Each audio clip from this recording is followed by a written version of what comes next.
पशुधन में कृत्रिम गर्भाधान को क्यों बढ़ावा दे रही है सरकार? जाने क्या है इसके लाभ। किसान को उनके खेत और पशुओं कैटल से बेहद प्यार होता है। कुल मिलाकर किसानों के लिए उनके खेत और पशु ही उनकी संपत्ति है। ऐसे में किसान अपने खेतों और पशुओं को लेकर बेहद ही गंभीर होते हैं। इसी कड़ी में केंद्र सरकार किसानों नो फार्मर के जीवन में बदलाव लाने के लिए खेती और पशुपालन पर विशेष ध्यान दे रही है, जिसके तहत किसान पशुधन में कृत्रिम गर्भाधान को बढ़ावा दे रही है। लेकिन देश के कई किसान पशुओं में कृत्रिम गर्भाधान से परहेज करते हैं। वहीं देश के बहुसंख्यक किसानों के मन में कृत्रिम गर्भाधान को लेकर कई तरह के सवाल भी हैं। आइए समझने की कोशिश करते हैं कि कृत्रिम गर्भाधान के फायदे क्या हैं और इसको सरकार क्यों बढ़ावा दे रही है। प्राकृतिक गर्भाधान की प्रक्रिया से ऐसे अलग है कृत्रिम गर्भाधान।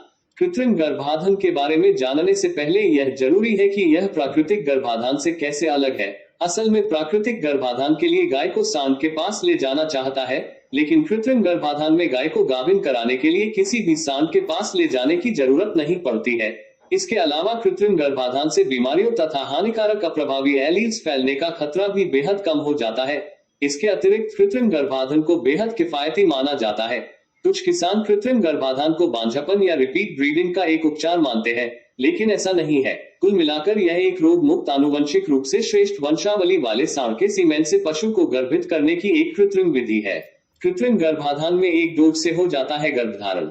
कृत्रिम गर्भाधान के माध्यम से गाय को गर्भधारण कराने के लिए फ्रीजर सीमेन का प्रयोग किया जाता है, जिसके तहत पशुओं में जब गर्मी कीट की शुरुआत होती है तो फ्रीजर सीमेन का 0.25 मिलीलीटर क्षमता वाला डोज एक पशु के सफल गर्भधारण के लिए पर्याप्त है, जिसे एक प्रशिक्षित तकनीशियन की तरफ से दिया जाता है।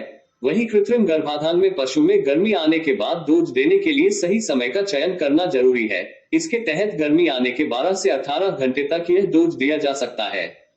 24 घंटे के बाद दूसरे गर्भाधान की आवश्यकता हो सकती है। उच्च नस्ल के पशुओं के जन्म लिए आवश्यक। पशुपालन मंत्रालय देश में उच्च नस्ल के पशुओं की संख्या बढ़ाने के लिए कृत्रिम गर्भाधान को बढ़ावा दे रहा है।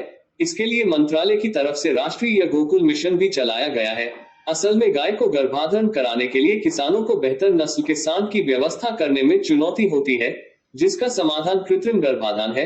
वहीं कृत्रिम गर्भाधान के माध्यम से एक सांड का प्रयोग प्रति वर्ष 20,000 से अधिक गायों के प्रजनन कराने के लिए किया जा सकता है, जबकि प्राकृतिक तरीके से एक गाय प्रति वर्ष 200 से अधिक गाय के साथ ही प्रजनन कर सकता है। हमारा वीडियो देखने के लिए धन्यवाद। प्लीज लाइक, शेयर या कमेंट करें।